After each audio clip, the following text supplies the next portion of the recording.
heretics, that are just ravaging the land here.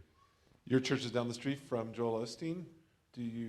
Is there time for pastors to name names, or do you just need to lay out principles and expect people to connect the dots? I do both. Yeah, I do both.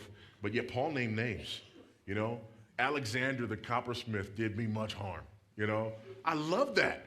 Yeah, he could have just said Alex, He could have just said, no, Alexander the coppersmith. You know the guy on Main Street around there he points the guy out, Again, not in a way to be mean, but in a way to warn people. And man, in our town, there are a lot of people who don't understand what a threat Joel is, which makes him more of a threat, I call him Smiling Joel, everything's just so nice, and he's always so, you know what I mean?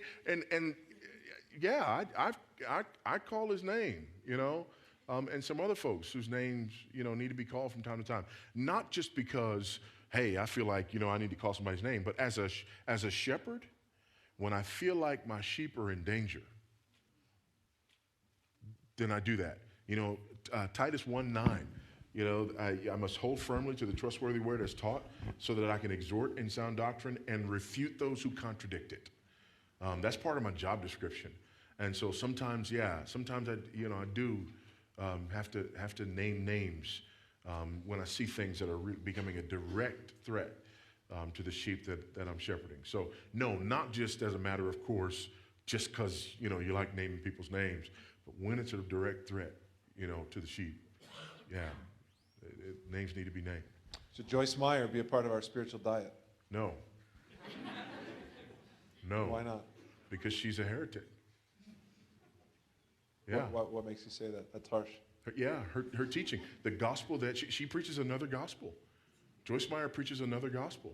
Not to mention the fact that she's assuming a role that women shouldn't assume. So no, now you're stirring. Yeah. Yeah. So again, the gospel that she preaches is another gospel.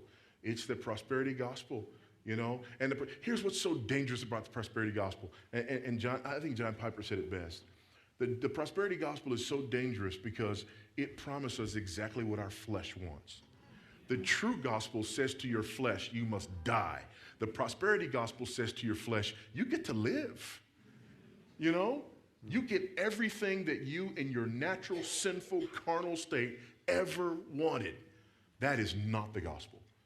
That's another gospel, And so, no.